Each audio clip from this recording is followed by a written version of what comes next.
what's going on? This is Coach Nick, aka Get Ripped or Die Trying, here with Acceleration Bodybuilding and your bodybuilding tip of the week. And the tip this week is all about thermoregulation, and that's your body's adaptation to whatever temperature it's placed in. I encourage you, try it. Wear a hoodie next time you're in the gym. Okay, focus on that warm up, get some blood flowing, do some extra reps, get it flowing through the muscle. Do not forget to stretch the muscle. Okay, stretch also breaks down muscle tissue. It's going to help you build that muscle up that much bigger, that much stronger.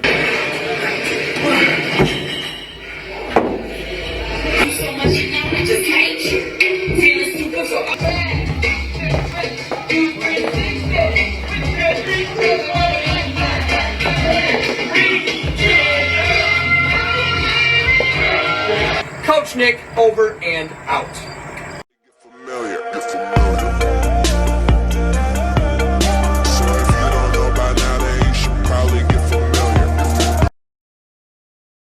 Hey, howdy ho guys, welcome back to No Redemption Outdoors and another episode of The Breakfast Club.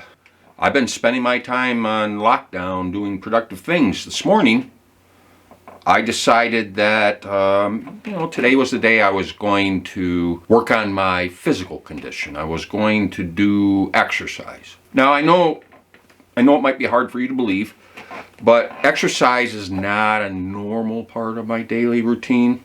But this is a new world. These are new times. And so this morning I decided to look up my son's buddy, Get Ripped or Die Trying, aka Nick. He is my son's best friend, and he is a well-respected trainer. And so he has some videos online. I said, you know what, I'm going to look up Get Ripped or Die Trying, and I'm going to engage in some healthy activity this morning. So in fact I did, and I gotta tell you, I don't know why I haven't done it before. I mean, look at me, one time working out with Nick, and the results are remarkable. I'm going to put the link down below where you can check out Acceleration Fitness. That's where Nick works. And I'm telling you guys, they have some online training classes and such. I might do one or two.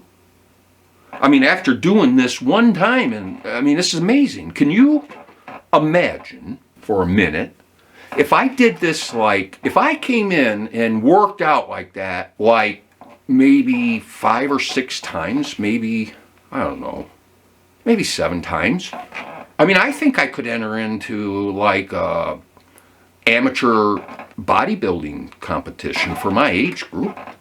I might be able to bump down one age category. I might be able to pull it off, but I just want you to think about that. 5 or 6 times working out, the results I think would be amazing. So I encourage you, check him out. I'll put the link down below. Check out Get Ripped or Die Trying and Acceleration Fitness, and this could be you.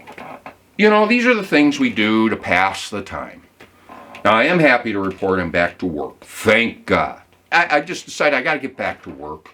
And frankly, even working remotely and having been in the office a few times throughout the lockdown, you still manage to get behind. You wouldn't think so, but there's certain things you have to be in the office every day to get done. And, so I'm back to work, thank goodness. And I think everybody in my household is glad that I'm back to work.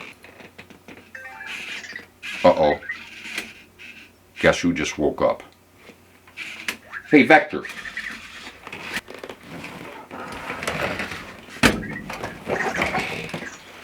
We have a visitor. We have a visitor, folks. Hey, Vector. What's the weather? 37 degrees and cloudy. It's May, by the way, 37 degrees. Hey, Vector. I have a question. How do I make Long Island iced tea?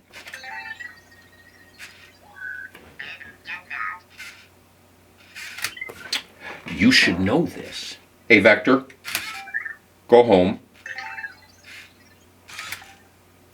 Beat it.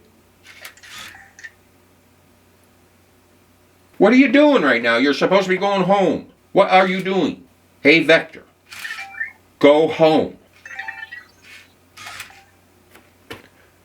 What a goof. That's not home. I'm telling you, folks. I'm telling you, we need to stand up to the damn machines. I know what you're doing right now. You're taking pictures and you're scoping everything out.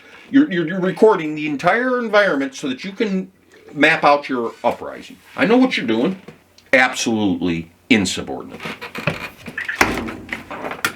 All right, enough of that nonsense. You know, I was thinking about what's going on in the bass fishing world because, quite honestly, I haven't really followed. For any number of reasons, I haven't followed the particulars on the Bassmaster circuit and FLW and so forth. So some of you may know this. I am a member of Bassmaster. I have patches and stuff that are on some of my clothes I wear. I've been a member, gosh, I don't know, quite a while now. And I always participate in the Fantasy Fishing League. That's one of the things I think is pretty fun to do. Last year, I think I scored in like the 96th percentile. I did pretty good last year.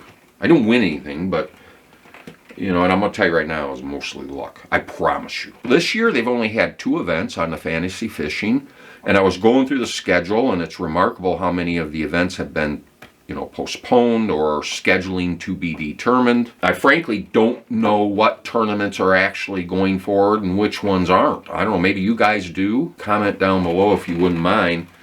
What's going on with the different tournaments, FLW and Bassmasters, and frankly, you know, what's going on in the amateur circuit.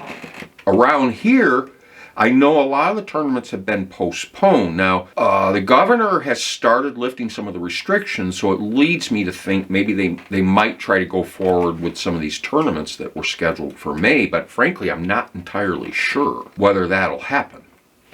And frankly, the way things are going, I don't know when they will have regular tournaments where people come together and weigh-ins and such. And it kind of brought me to why I thought of the virtual tournament thing. And check out this link above where I discuss this and using the Connect Scale and their app to do a virtual tournament. It occurred to me that there's a lot of people out there who aren't able to participate in tournaments right now, and you know that doesn't do a lot for your mood. You know, that's kind of a drag. Using these apps, and there's several, but I'm going with the Connect Scale and the Connect Fishing League app. It allows you to engage in these what I'm calling fishing in place tournaments, which is basically, you know, go to your local body of water of your preference, anywhere close to you, and engage in proper social distancing, but you can participate in a real tournament. And then it's just done over the internet. That's all.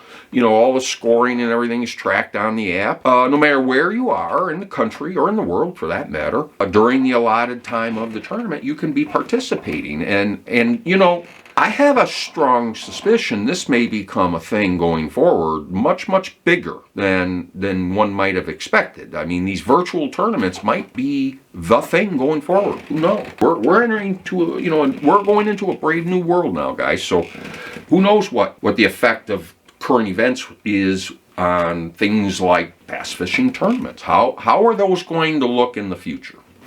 Who knows? So I'm jumping on this. I think it's going to be a lot of fun, number one, to do these tournaments using the app. I think it'll be a lot of fun. And I know for me, it'll be a big lift to my spirits. Video coming soon. I'm just waiting for my administrator privileges for the app that'll allow me to set up my first tournament. As soon as I get those administrator privileges, I'm going to do a video detailing the steps one by one, how to sign up for the tournament. It'll outline the particulars, scheduling, and so forth. That's all in the works, coming very soon. Keep your eyes open. But you know, coming back to what's going on in the outdoor industry, I think, you know, unless I'm mistaken, our local Bass Pro is still closed. I don't believe they're open. Certainly not for in-store shopping. And I don't know about you, but if I'm going to order something online, I'm not going to drive over to Bass Pro and do a curbside pickup. Probably not. There's a lot of sporting good things that I really prefer to have the ability to hands-on, you know, even if I'm going to order something online, I want to see it and understand it, and you know, that's something you can't do by looking at a picture a lot of times. So Bass Pro I do a lot of my shopping there just because it allows me to physically be there and handle the merchandise. And sometimes I don't like it when I see it and I decide I don't want it, even though the reviews were great, right? So I don't think it's helpful to their business. And I don't know what's going on in the outdoor world in general, but I'm sure everybody's feeling the pain, alike. So I don't know, guys. But, we soldier on. We're going to do our own thing. We're going to have our own tournaments and we're going to have our own fun. So, there you go. He's still over there chattering. Coming to us from NPR, this alarming story, why America is losing the toilet race. What? I didn't know that was happening, and that's alarming for sure. So, Greg Rozalowski. I just got back from my first trip to Japan, and now I'm in love with the country. The ramen, yakitori, and sushi, the gorgeous volcanoes, the fascinating people and culture. But of the things I fell in love with, there's one thing I can't stop thinking about: the toilets. I'm actually curious. Okay, Japanese toilets are marvels of technological innovation. They have integrated bidets which squirt water to clean your private parts. Yeah, I've heard of that. They have dryers and heated seats. Okay, yeah. They use water efficiently, clean themselves, and deodorize the air. So bathrooms actually smell good. Now, hold the presses. Toilets that clean themselves, deodorize the air, and make bathrooms smell good. Now I want one. They have white noise machines, so you can fill your stall with the sound of rain for relaxation and privacy. Some even have built-in night lights and music players. My goodness. Where have I been? In Japan, these high-tech toilets are everywhere. Hotels, restaurants, bus stations, rest stops, and 80% of homes. What the hell, folks? We are losing the war. We are. Holy crap. Most of the toilets in Japan are made by a company called Toto, which started the high-tech toilet revolution in 1980 when it unveiled the washlet, a first-of-its-kind electric toilet seat with an integrated bidet. Toto has been innovating the design ever since. I reached out to the company. It put me in touch with Bill Strange, the president of corporate strategy and e-commerce at Toto USA. U.S. toilets are effectively bedpans with a drain, says Strange. Well, that's probably a fair statement. Actually, now that I see what they have in Japan, I think we're cretins. The washlet has been for sale in the U.S. since 1990, but it never took off. I simply don't know why. When I hear about the features of this product, utterly heavenly. I frankly don't know why it hasn't taken off, and I am going to look into this. Stand by. So I found this interesting video, so let's take a look together. Tell us about this Toto washlet. It's pretty awesome. Yeah, these Toto washlets are seat adapters that retrofit onto your toilet. What it is, it's an electronic bidet that comes with a lot of features like heated seats, air deodorizer, dryer. They actually wash the front and the back. So these are just electronic bidets that actually retrofit onto your toilet, yeah. This one actually has a remote control. It's a wireless remote. What? Once you hit the rear cleaning, the nozzle is going to come out and clean. They have a cleaning feature called oscillating, which goes back and forth. Oh. The front is the same. The front is very soft. The front is a gentle clean. We need those gentle streams for those MSU grads. Steve, I have to be honest with you. I don't think I've ever been so excited about a toilet. I don't think But I have that's either. pretty cool. This is the best thing I've heard all day. I love it. Varieties. I love it. Folks, we got to get to work on this. I mean, I'm telling you right now, I want to see these in the public bathrooms. It's time. The time has come. This is the US of A, and we need bidets in the rest stops. It's time. Moving on. Well, we got one last story, folks, that I actually think I saved the best for last. This one comes to us from Metro News. This is, I think, a British publication. Pensioner thrown from fighter jet after accidentally pulling the ejector lever mid-flight. Now, when I first read that headline, I'm like, what does that mean? And I think, I skimmed the article and basically, hang on. As far as retirement gifts go, a ride in a 70 million British pound fighter jet is up there as one of the most memorable. Especially if you pull the ejector seat partway through the flight. Yeah, he did that. That is exactly what happened to a 64-year-old Frenchman who was sent up in a Rafale B, I assume that's a type of plane, at an airbase in Saint-Dizier, northwestern France. So it looks like this guy must have been, they call him a pensioner. I'm assuming that's somebody who's retired. Looks like he must have decided to take a little adventure for his retirement celebration. And that adventure was more than he bargained for. Let's continue. As the plane started a sudden and rapid ascent, he gripped for dear life to the ejector seat lever. I've seen this in movies. I didn't think it was really possible or even a thing. But sure enough, at 2,500 feet, he shot out the top of the plane at high speed, losing his helmet in the process before landing with minor injuries in a field near the German border. Has anybody thought about that maybe he did that on purpose? I mean, think about it. Flying in a jet, that's cool, right? A few people can say they've done that. But how many can say that they got ejected out of one? Who can say to their buddies at the pub, hey man, I got ejected out of a fighter jet? This guy can. Do you think he did it on accident? I might have done something like that. The report said the situation generated a feeling of stress for the passenger, and this was particularly felt during the ejection seat briefing, where he had to assimilate a large amount of information in a very short time. Well, I get that. They throw a lot at you, but dude, you just need to know one thing about the ejector seat. That handle right there next to you, don't pull it. That's all you need to know. If you were paying attention to anything and all you heard was, don't pull this lever, you have satisfied the requirement. I would dare say he didn't pay attention. The passenger said he had a complete lack of knowledge of the aeronautical environment and its constraints, having never flown on a military aircraft.